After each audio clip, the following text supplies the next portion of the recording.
Hello and welcome to the RSnake Show. Today we have another demo day. I'm here with Trey Ford once again, and also Garrett from Reach Security.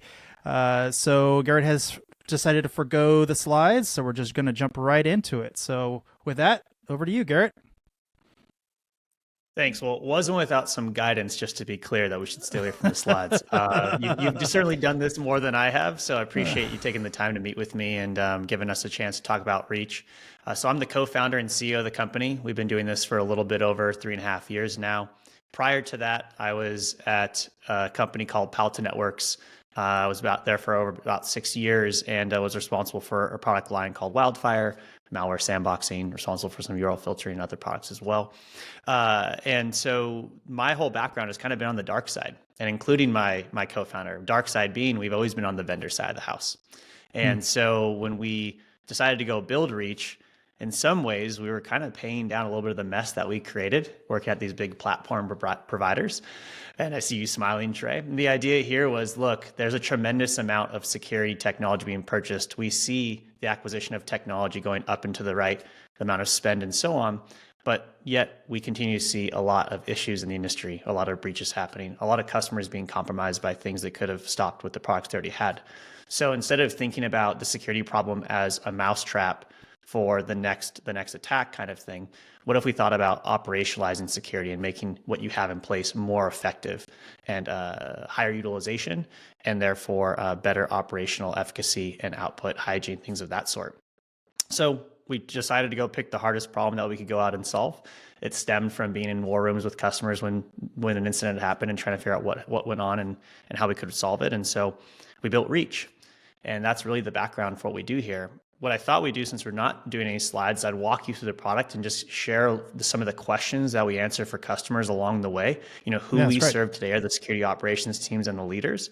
And so I can hop over to that really quick, and we can begin the process of diving into the product and diving into the questions you might have. You'll get no complaints from me. Let's do it. All right, great.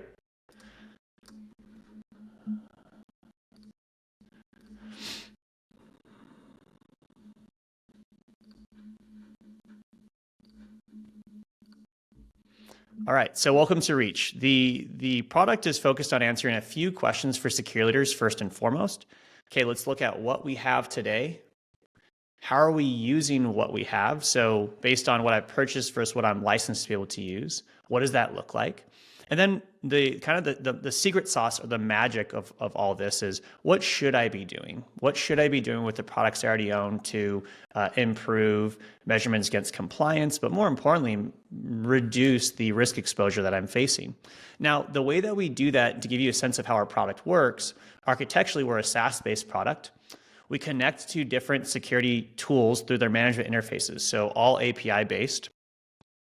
And when I say management interface, it could be a firewall management service over hundreds or thousands of devices. It could be an enterprise app deployed on something like Microsoft.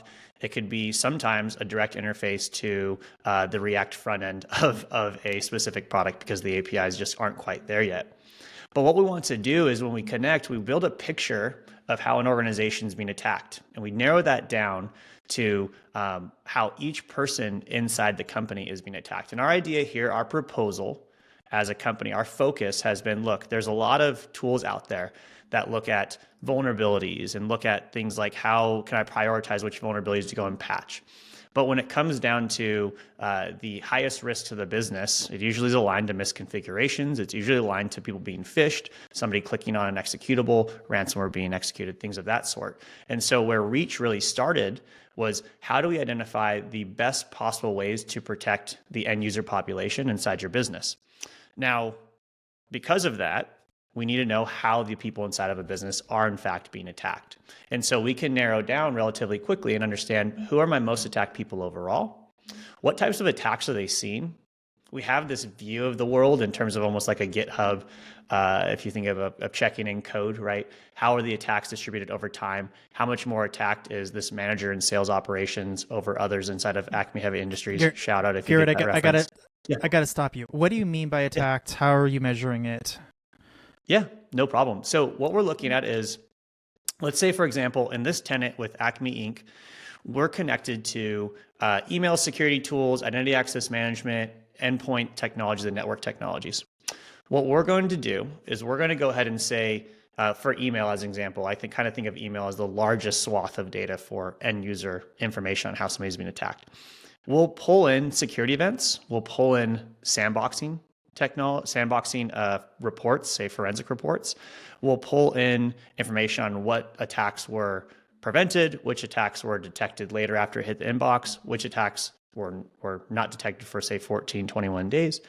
And we'll get a sense of how, for example, Lydia is being attacked over a 90-day period of time and beyond. We track it for about 15 months.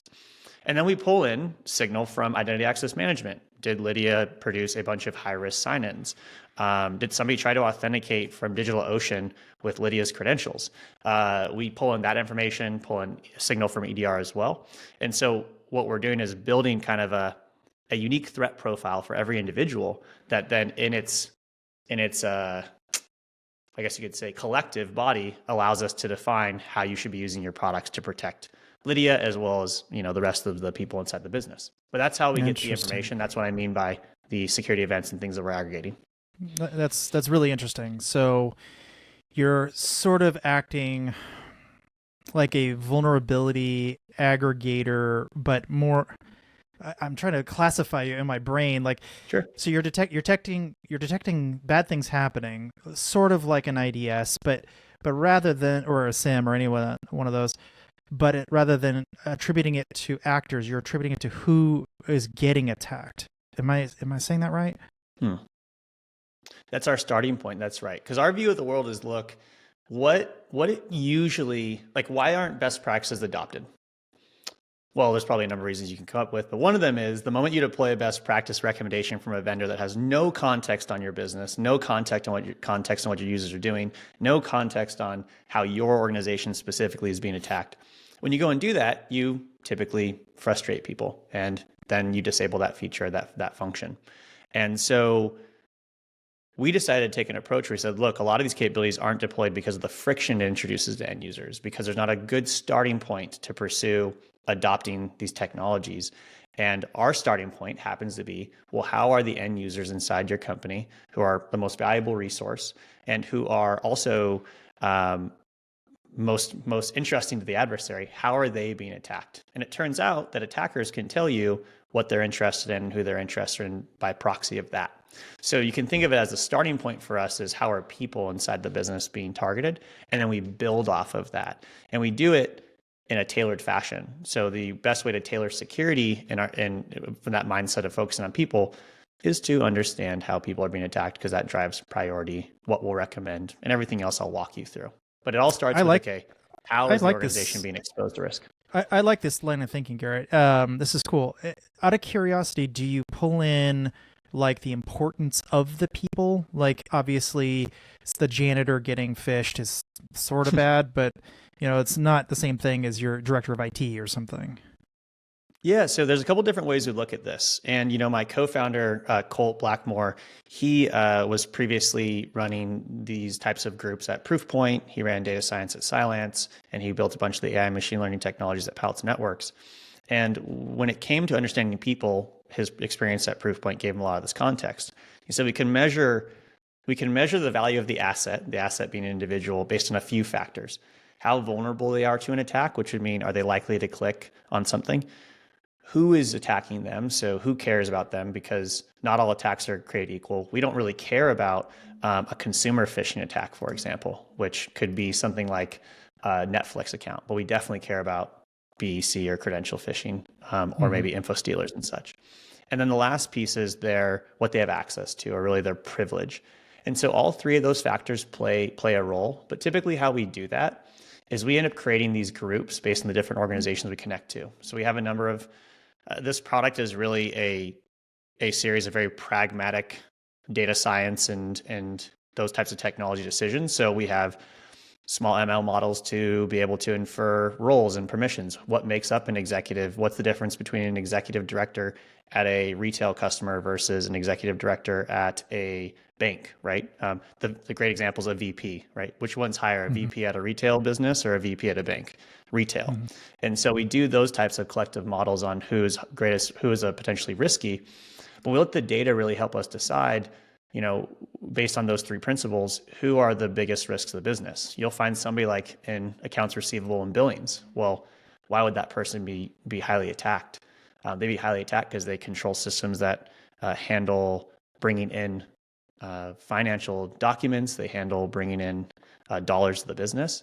One of the greatest examples we saw at one of our customers is a large, call it clothing company, athletic clothing company, one of the biggest. And one of their scientists in Southeast Asia was being attacked, who happened to focus on development of rubbers and materials. So sometimes the data shows you things and tells you things, actually a lot of times, that you weren't even thinking about. Everybody knows the executive, everybody knows the IT director, everybody knows the executive assistant, but what about those other folks at the wing, if you will? So. And so you end up ranking individuals, right? Like this person is not necessarily the most important, but for whatever reason, the attackers really like this one person. They really want to go after him for whatever reason. And so do you do anything with that data, or you just surface it? Like, what's the next step? Yeah. Well, look, I think, and hopefully you guys have been around in this industry for a long time. We've all probably been around long enough to have regretted a couple of years here and there, I'm sure. But I think the next decade of security tools is not just going to be about producing an indication of where is there a risk and where is there an opportunity to go ahead and reduce that risk, but also giving you the tools to solve the problem. And so let me walk you through a little bit of what that looks like. We focused a lot on this idea of this core of how are people being attacked, because it really influences so much of the rest of the product. So a couple ways that we break this down and understand at a very high level how an organization is being attacked is we'll represent categorically how the attacks are distributed across a business. And we'll begin saying at a very basic level, how would your controls as they exist today stack up against preventing those attacks? And what could you go and do? And this is, again, all predicated upon your risk exposure, your end user's risk exposure. So, for example, if we want to talk about attacker login, like the last ditch effort thing that we could focus on, what controls could we be using? Well, within Okta, there's a series of things that aren't configured today. We have being able to configure to reduce session times for risk levels of high, where a new country and new device has been populated. As you can tell, these go beyond a best practice recommendation of saying, hey, turn on risk-based, context-based authentication. These are curated uniquely for the customer. Our technology that we've built, that Colt specifically and his team have built, this is curating it based on all that security threat information I told you that we go ahead and take a look at, as well as the information and how that gets brought down to individuals in the business. So we create these recommendations and curate them across the different stages of an attack. We can also go ahead at, say, the phishing page. What can we do there with the networking tools we have in place today? Well, we can introduce things like a continue page, which breaks redirect chains based on the analysis of URLs within email data and within identity data, because the networking tool might not see this. We see that these are the categories we should introduce a continue page on. So we're inching our way towards generating the opportunities to and call it findings, if you will, if we use vulnerability management language, generating the findings and things we could go and do. We're inching our way towards actually carrying out the work and executing on that. So let me walk you through those views and how that works. And maybe you have a question as I'm doing that. I did have one question, actually. Yeah.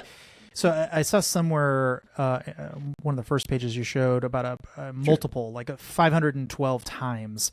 Yeah. So is that the baseline? Is that based on the baseline of what every user gets? Like this guy gets 512 times more attacks. Is that what Precisely. That's saying?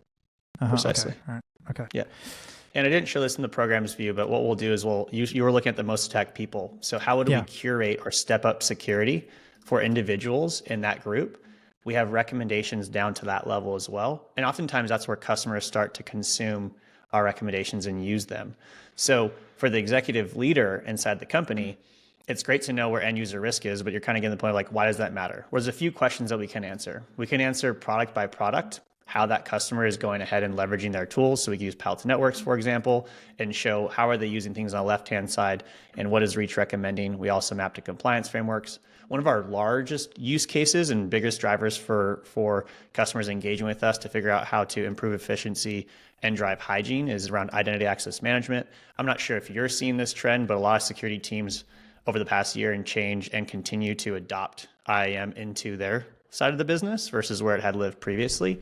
And so there's a lot of interest in saying, okay, how am I using my tools today? And how can I improve my compliance if I was to deploy Reach's recommendations?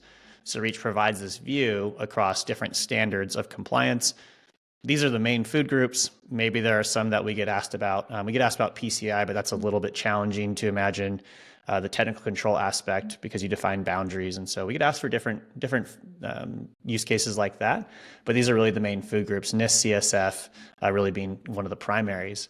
So we take a look at what the customer has on the left-hand side because we've analyzed their configurations. We understand their licensing. We go deep into the products that we're integrated with. And then our recommendations populate on the right-hand side. We break down that view in terms of assessment of technical controls. We can represent things like licensing. So how are you using what you're paying for? And how could you be improving upon that as well? So risk-based authentication. About 80% of customers we connect to, whether it be Okta or otherwise, don't use risk-based authentication for their general end user population. So how could we adopt that? What would be the recommendations based on those configurations? A different view of the world, if you will. It all comes down to finding different ways to represent this data that meet the customer's need, whether it be showing the MITRE Defend framework and showing how they map to that. MITRE Defend is, of course, from our position, being a tool focused on efficacy and hygiene, is critically important. Attack framework gets a lot of support, gets a lot of attention, but when we're supporting the blue teams, who are oftentimes underserved from a resource standpoint, how can they measure whether or not they're doing the right things? Defend ends up being a great way to do that. So all that's to say, we provide these different views, we provide them across different frameworks and mappings like I was describing. But the end goal always has to be, how do we pay down the findings? How do we pay down the expertise requirement that it would take to go ahead and make these changes? And that's really where Reach started and where our largest amount of differentiation is. We have something inside the product that breaks down all those findings you were seeing and all those different recommendations that we were providing into bite-sized agile chunks of work. We call those items quests. We are definitely huge nerds at Reach, so you can guess where quests came from. But this is like this idea of taking findings and putting them into small chunks so that a security expert doesn't have to be a product expert. Garrett, a security engineer. This is amazing. great, man. I love this. Well, I like many things about this. I'm actually still stuck on the last couple of pages. Like, it takes a while for me to organize all my thoughts because you're going through a lot, and I've never seen this before. So, but I really like. Well, we don't have to do that. I want to talk about it for a second. I don't know that I've ever seen a tool that thinks about the world in quite the same way, where it takes a user-centric approach to hardening like email systems. You know what I mean? Like you'll see things like change, like, you know, your LDAP is misconfigured or something like that. But they're really attacking a centralized thing, and that's their entire role in the world, is making sure LDAP is more secure, or, you know, making sure your DMARC is set up properly, or whatever random small thing. Like, this is much more holistic, and I wonder if you could extrapolate it even further and say, like, well, you know, there are things like people. You know, people are an interesting variable, but also same thing with PII. PII is kind of like an entity, like a person, sort of, in a different sort of sense. You know what I mean? Like, I wonder if you could take this idea and extrapolate it to the whole rest of security. You know what I mean? It's And Trey, did you have anything you'd like to ask as well? I hear that point. I'd like to speak to it. Was there any other comments? No, go ahead. I'll circle back. Keep going. Okay, great. So the way that we think about it is almost if I was a security engineer or if I was a security leader, what are the things that I'm going to go into my boss and talk about at the review? And typically they're key performance indicators or objectives, and they're not necessarily going to be tied to did I fix LDAP? Maybe it is at the lowest level, right? But when we think about this, we think about what are the types of things that a security leader and or the group might be able to tout and celebrate. Am I using things as efficiently as possible? Am I spending the money well? Am I using the tools as effectively as possible, measured against objectives like moving from the zero trust architecture concept to actually application. So things like risk-based continuous validation, those things are important metrics for that. But the other piece that we think about today, and it's almost speaking to this point around where you go with this is, and this is a debatable view. Okay. So roll with me here. If you want to have the debate, that's totally fine as well. But the way that we look at it today is we are focused on how to protect end users, the devices they access, and the data they access. Our view of the world is that you have really three pillars. You have protecting people, protecting data, and protecting assets. And so we come at it from the people view today. But in the near future, and we won't speak roadmap today, but you could imagine use cases related to PII. You could imagine use cases explicit to ransomware or types of phishing or types of adversaries based on evidence we already bring in and understand. Going beyond product, right? Going beyond specific use cases like that. You could focus on people. We also do it by compliance. So you're spot on. There are many different ways to pursue this, but our angle is always, at this point, is focused on what is a person getting attacked by? What do they have access to? What does that asset look like? What does that potential data they have access to look like? And branching from there. So I'm also still stuck on the multiple thing. Like, that is such a simple, but in my opinion, very, very intelligent way to deal with the variability between the threat profile of different companies. Because, the threat profile of a bank is very different than a mom and pop jam company. But from a percentage of loss perspective, as opposed to literal dollars, it makes a lot of sense to think about it as a multiple. It's a multiple of the likelihood compared to Fred over there across the table, who also makes jam with me. You know what I mean? Like, Fred is a different threat profile because no one knows who Fred is. I'm the person who works at the counter, so everyone knows who I am. I've got a different threat profile because my face is on the website or whatever. And if you, again, extrapolate a little bit to any type of vulnerability, like one of my biggest pet peeves is numerics. Just generally, I do not like numerics because, or like I call it stoplight infosec. It's basically anything is red, yellow, green, everything's high, medium, low, critical or informational or whatever. There's a million different versions of the exact same thing you did in kindergarten, right?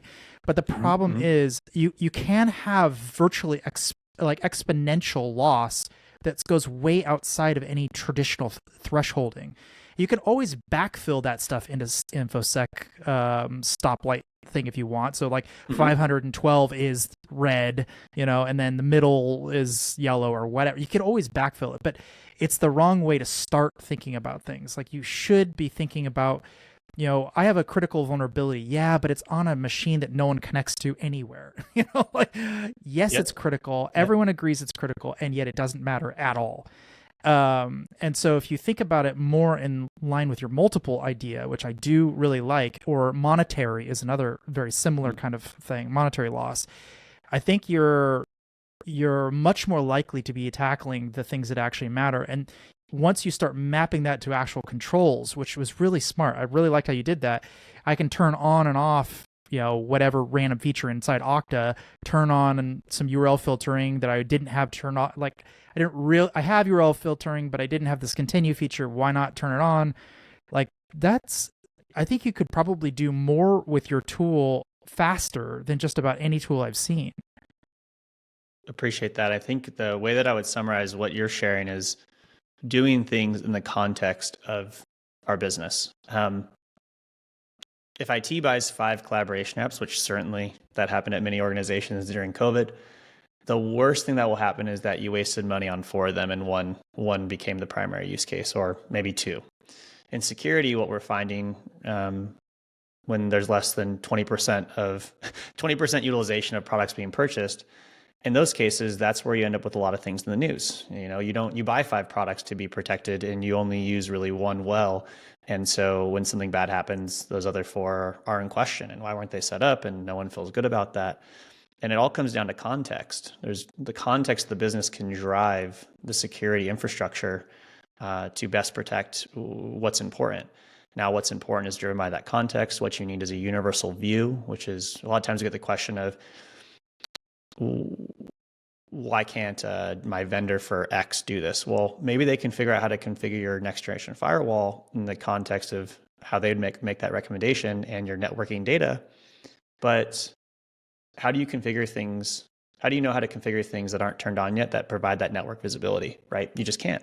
You just don't know. SSL decryption. What do I decrypt? Famous use case for all of us. I'm aging myself, but SSL decryption. What do I decrypt? What categories do I decrypt? For whom do I decrypt it? Well, you don't know because you don't see the traffic. So you got to go to other sources. That's actually a very important point. The whom, like I could see a world, not a crazy world either, where it takes a user-centric approach to whether to turn on certain tools or not.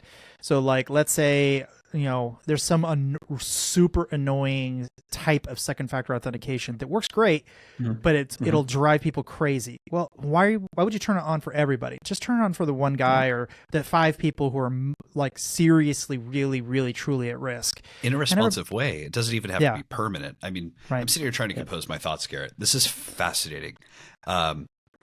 My quick notes is that this is a security outcome centric offering.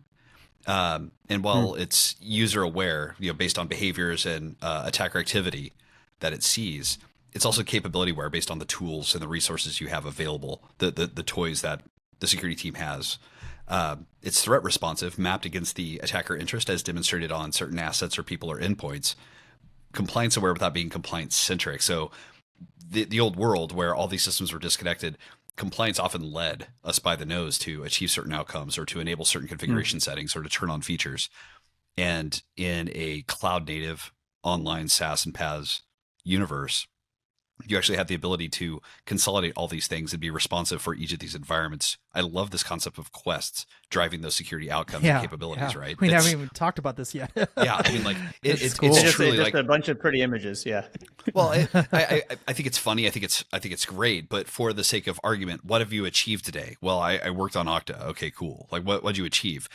Here's a set of patterns that we've done, and we've now configured a capability where if certain activities or thresholds are met, there's an adaptive experience that changes for that user as their threat profile has increased or freedoms that we've now re-enabled based upon a less felt or observed activity pattern. This is the inverse of compliance. It's the outcomes that are going to provide. I assume that you hook out back to like Drata or Vanta or Hyperproof or those sorts of things where they're going to be able to siphon off and observe these outcomes have been achieved, but it's not everywhere. It doesn't need to be everywhere. And here's the answer why. This is very clever and very thoughtful. Mm-hmm. Well, thank you guys. And yeah, the idea here behind the quest is I love this out. I want to rewatch the recording and find that phrase you opened with the outcome specific piece, because I don't want to butcher it, but it truly is the focus. It's gone to we can't get away as security vendors or really an industry of just a bunch of fear, uncertainty, and doubt being proposed. Sure. And we can't get away with just producing a bunch of work for, whether you believe the stats or not around how the shortage, there's some level of at least money, fiscal shortage in businesses to invest in security. So how do we actually pay that down? And this is, one instantiation of how we do that. Now, there's different ways in which we do that. We have different types of quests. We have quests that manage things like the ASNs or IP space of different cloud providers and understand which cloud providers are authenticating into your infrastructure that maybe you shouldn't allow. And Reach makes those recommendations by either the CSP in its entirety or even individual zones. We track things like your most attacked people, where we can, instead of you doing that classic fill out a notepad file, label it either .json or .csv to import into something, we can manage those most attacked people lists dynamically with your canonical record of identity, which is what you're seeing here. In the case of things like cloud service providers, why do I allow Alibaba Cloud to connect to my infrastructure if I've never seen a successful authentication attempt happen? That's the type of information Reach can populate and use and walk you through how to deploy this and what you would be deploying to which groups. This would be for everybody. We integrate into your work management tool. So you can deploy this into Jira or ServiceNow. Right now it's checking whether or not there is a ticket.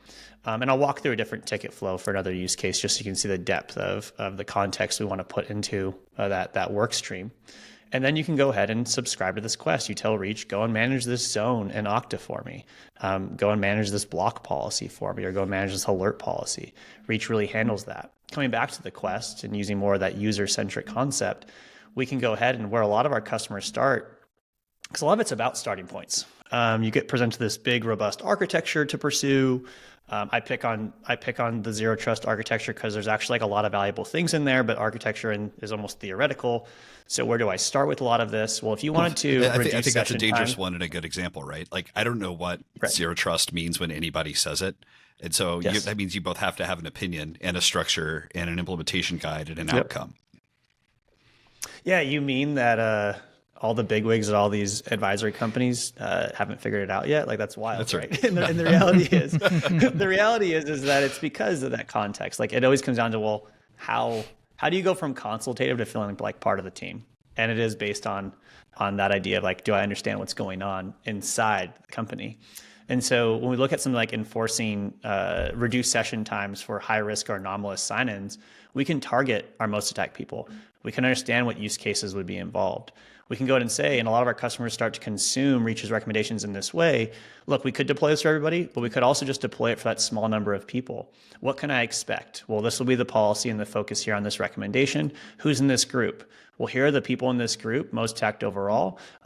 You can go as far as in that previous people view, omitting certain folks from the group to start. Maybe you have break class accounts, service accounts, but also maybe there's just people that you don't want to enforce this on right away. When we get to issue tracking, we can go ahead and populate that quest into Jira. And here is one of the big pieces of value. Since we have the context on the organization, since we have the context on the configurations, since we have that information, and of course, somebody comes in and configures and says, this is where Okta quests go, for example, or Okta recommendations go.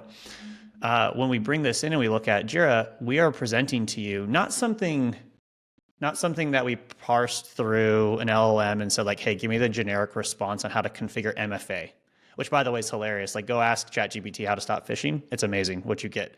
But in this case, it still hasn't quite figured that one out. But when you present the results, it's okay, what information do I need for my business? Well, the product involved.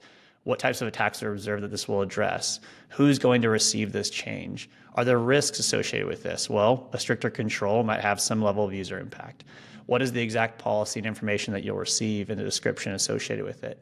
And then automation steps as well as manual delivery steps that we provide. And this is all, again, based on the context of your business. And so for a security engineer, maybe somebody that's worked on your guys' teams, we have security engineers that say, like, I'm saving hours per recommendation because I don't have to go log into Okta and see what's going on there. I don't have to study the features. I don't have to read the release notes. I don't have to know exactly who to apply this to right away. Reach is going to help me navigate all of that and put it in a consumable format for change control process. Shout out to some of our engineers here on the right-hand side that are going to go ahead and work on this. So the idea here is you want to be able to provide both the ability to meet the customer where they are from an automation standpoint. Right? Automation can be scary.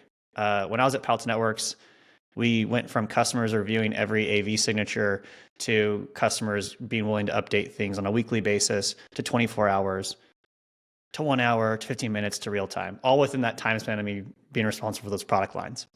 And there's many different levels of automation where it might make sense. So meeting a customer where they are in terms of creating the deployment tickets and pushing those into the change control process, or just giving the configuration guides if you'd like to download a configuration guide and documentation associated with that. Or what I'm about to show you, which is using development terms, stage, we can go ahead and stage this change to a Okta tenant, sometimes a mirrored environment, sometimes even the, if approved, the production environment, to have it deployed in a disabled mode. We connect using write access the customer gives us, not a requirement for Reach to run. You can have us in read-only access and do everything else up to this point of deploying a ticket or deploying a change. We go ahead and push that change, and then we can go to our tenant, for example, which is in pristine condition, of course, right now because we've been doing demos all day. But you can view the specific thing that was deployed, And you can go through here and see this policy is inactive. The rule is not so important here since the overall policy is inactive. And in here, we've gone about identifying the exact things that need to be configured, populating it for the IT team or the security team that's going to eventually do ClickOps to approve this anyways. So it's really from start to finish, identifying the opportunity to improve your security posture or reduce risk exposure, and then seeing how that can be taken through the chain of how does this improve my licensing? How does this improve my utilization? How does this improve overall security for my business? And then what's my starting point? And this would be an example of that. All right, but don't tease us. What happens when I finish a quest? Do I get some like award? Like what happens? I love it. I'm only half kidding. Yeah, I love it. So yeah, you're not kidding. You do get this treasure chest. Nice. And so you do get a treasure chest when the quest is completed. We viewed over here. Let's go to our quest piece, our quest log. We can see what was deployed. We can go ahead and take a look at who deployed it, when it was deployed. We start to monitor the implications of that. We have it on a heartbeat to update a lot of those reports you were seeing. We have it on a heartbeat, which it won't run during this demo, but we have it on a heartbeat to check, was the configuration deployed? Was it labeled? And how does it impact the rest of your assessment views? And we try to label everything for customers that want to do a deployment through Reach with unique identifiers, because a lot of times you hear from the operations side, well, what if something goes wrong? Well, we've all done this troubleshooting wise. It's the hardest thing in the world to figure out whether or not something went wrong when the role is just named poorly. You have no context on it of like which ones do what and the timestamps of when they were deployed. So we do our best to do some labeling. Also helps us from a tracking standpoint. So it's really easy to accidentally it all the way. That's real. Yeah. All right. So, orthogonal question to this, Garrett. This is fascinating. I imagine you've got an informed perspective from a human capital standpoint. You've got all these quests. You're plugging into all my toys. I've got a group of folks that are, doing their day job, doing the best they can. They're getting priorities from audits. They're getting priorities from third-party assessments. They're doing all kinds of things. You've gamified this. You've talked about, I assume that you've got some notional priority on here's the next best, most important thing based upon your posture, your current health, visible attack activity. We're going to prioritize these things for you. My question isn't about that. My question is about the human capital aspect. How many people does it take to run this? What does utilization look like? What's an average team using this? What is their utilization over time once they run all the quests? What's maintenance look like? Can you talk to me a little bit about how many personnel I'm going to need to be able to feed your widget? Yeah, definitely. So the big thing that we measure our success against is, are there more people required to use Reach? And the answer is that none of our customers had to hire somebody to manage outputs of Reach or manage the tool overall. Right. What Reach has done a really great job of is integrate into the different groups of people, typically through a security leader. So Reach is a time saver. It's a time saver because of the different views I showed you. Security leader says, boss just asked me, how are we using our vendors today? How are we using our vendors this year? Which ones we're using effectively or not? You know this. You may have even been asked this question, maybe even had to ask this question of teams. First of all, the answers are all over the place, but it's a huge time sink to just go figure that out. So from that perspective of researching how I'm using what I have today, you have orders of magnitude greater time to deliver and answer those questions. In fact, CISOs that are new to businesses, that's one of the big factors when they start to pursue a conversation with Reach is, hey, I got to go ahead and quantify how I'm using these products. I know that the best people in my org will be able to help me answer these questions, but I need them doing other things, which means I'm relying on the people that have other jobs like analysts to figure this out. I know I'm not going to get a great response. Can you streamline that for me? So that's orders of magnitude improvement. But when it comes to operating the tool, the operational overhead or operational burden is near zero. When it comes to deploying the recommendations and pursuing those recommendations, there's time savings, but there's also a cost, right? The time savings is I don't have to research anything, so I'm saving hours there. The cost is this goes into our change control process and something that we're going to go actively deploy. So it's hard to quantify that cost in that regard. That's an honest answer. I accept that. That makes sense. It's hard to quantify it because it's incumbent upon every individual business's process, but we we hear from our customers and we hear from folks we work with, especially on that the portion I just walked you through. Yeah. See, I tend to think what's going to end up happening in practice is this is going to create more work, but it's exactly the work that needs to be right. It's the right work. It's the right work. It's because okay, let's say it's Okta. Just we're kind of picking on them today, but let's say it's takes a week to read all the documentation, go through every single button, click everything that needs to be clicked, and whatever. And what did that do? Yeah, that might have gotten you like 90% of what you need, and maybe you clicked some of the wrong buttons and whatever, right? So you get it mostly right, some wrong, but it takes you a week. Or you go into this system, it's like, actually, most of that stuff's not going to help you. Here's like the 2 or 3 things you have to do right now, and it's super easy, blah, blah, blah. So I go and do that. All right, so work has been completed. I've actually done more work in a shorter amount of time because I didn't have to read all that documentation and stuff, and now I'm on to the next task. But it's a higher priority task than sitting there and configuring the rest of the 90% of Okta that doesn't really matter. So I'm getting more work done, more things are happening.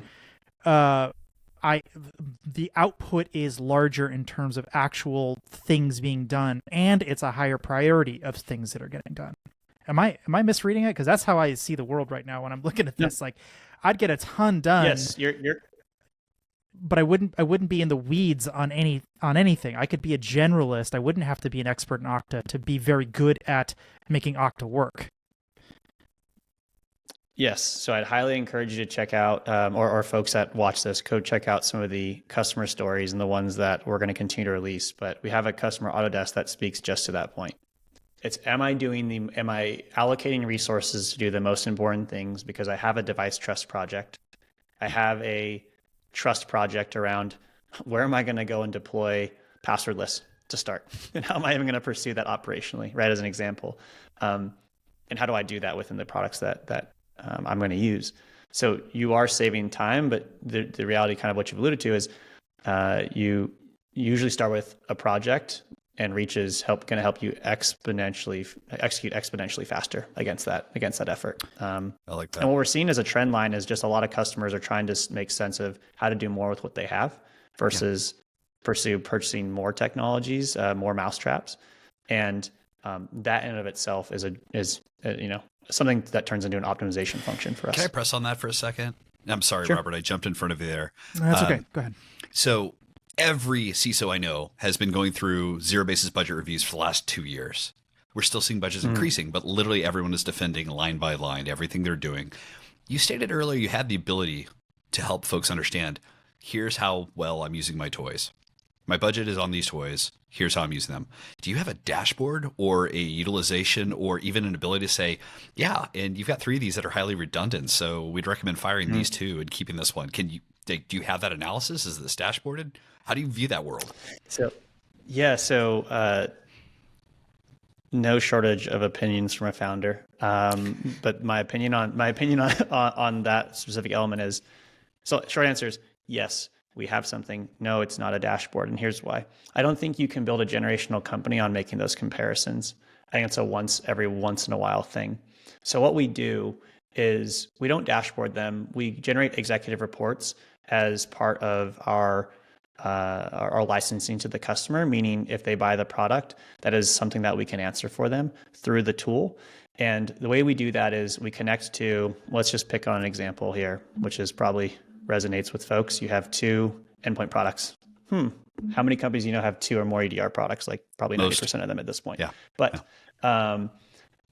what we'll do is we will connect to both those tools. And since we understand the configurations, we understand the capabilities and so forth, we'll produce an executive report that's generated off that data that describes the overlap.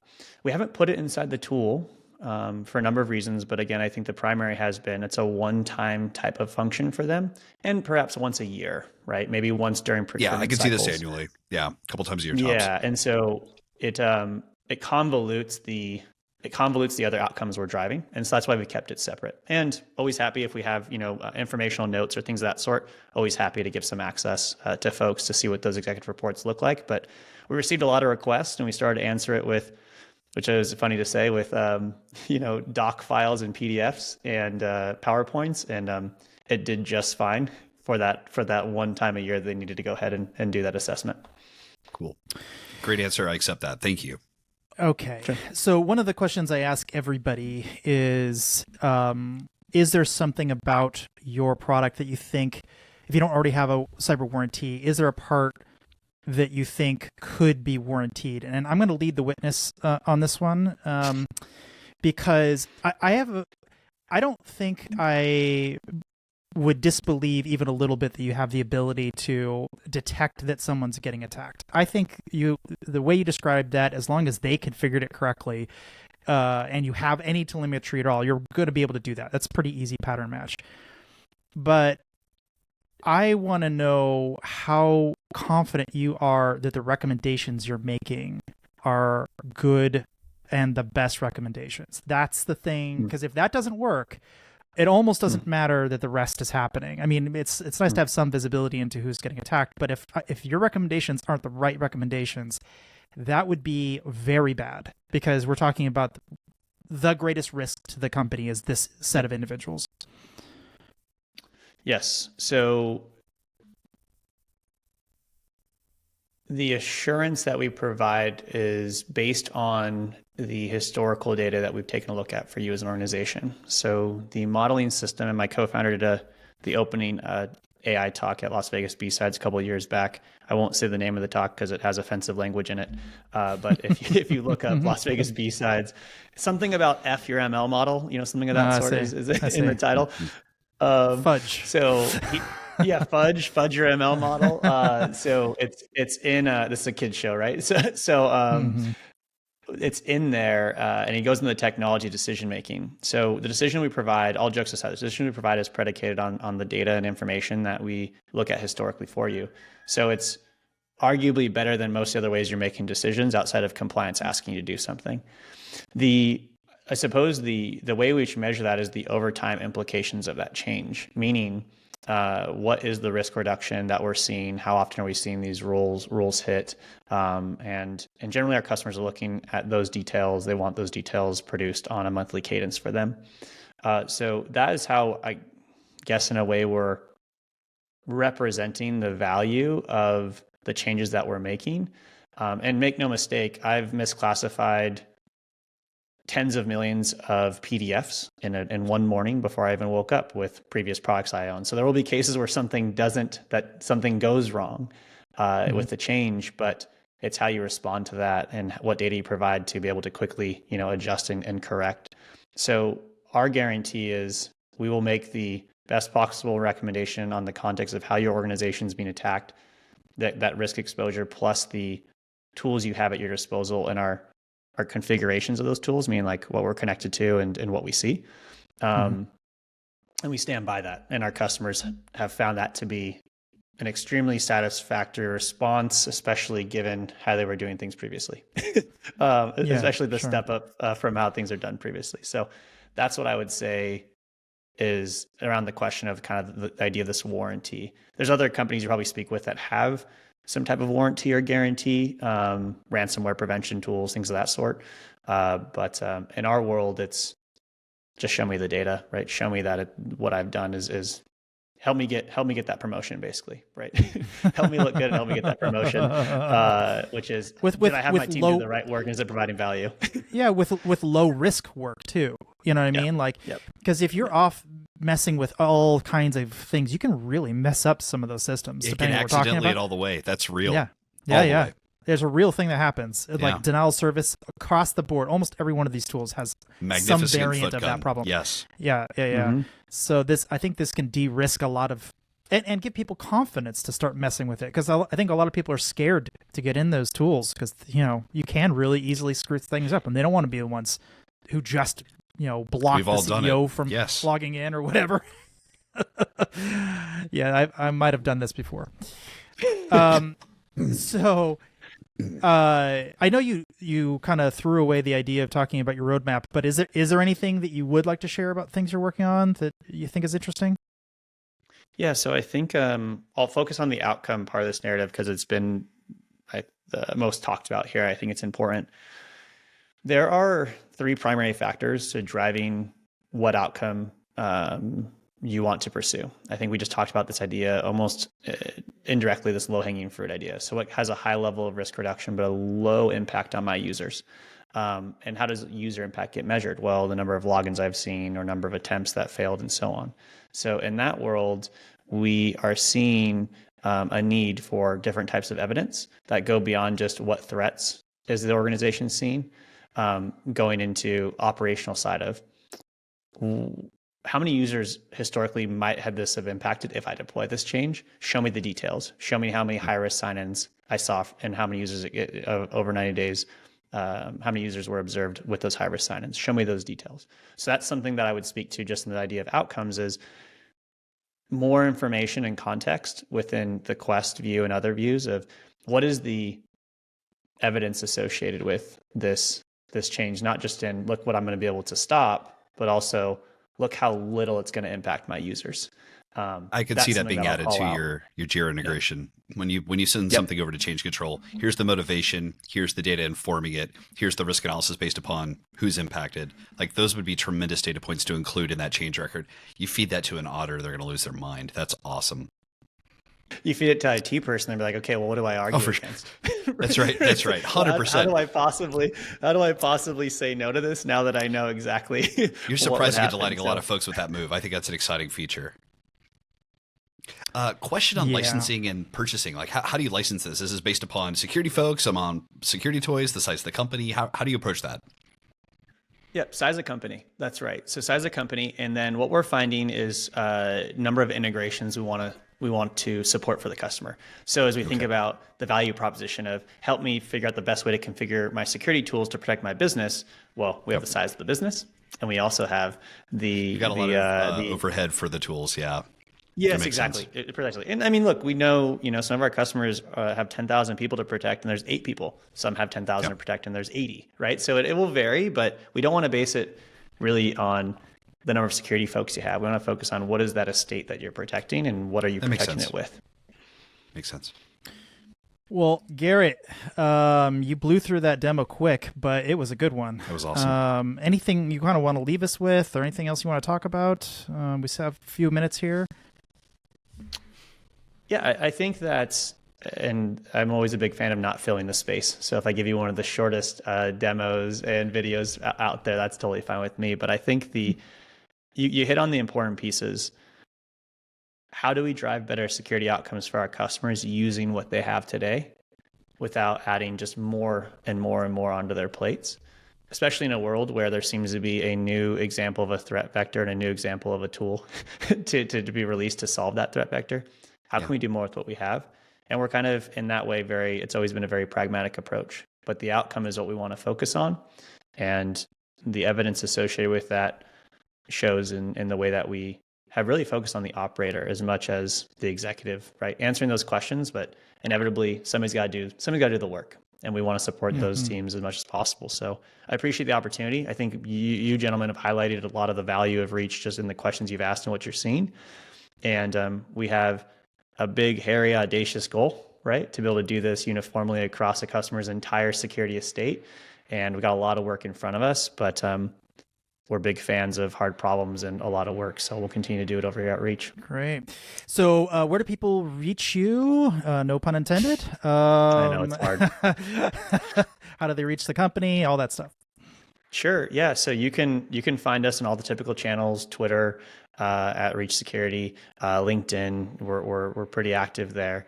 And of course at our website, which is reach.security, or reachsecurity.com. So feel free to reach out and I'll be happy to share my own information if you'd find that useful as well. But I would love to hear from folks and hear more about what they see and what they think. All right. Well, Garrett, that was great. Really appreciate you coming on. Wonderful demo. Best of luck, man. That's great. Yeah. Thanks for the time. Really appreciate the opportunity. Cheers, Garrett.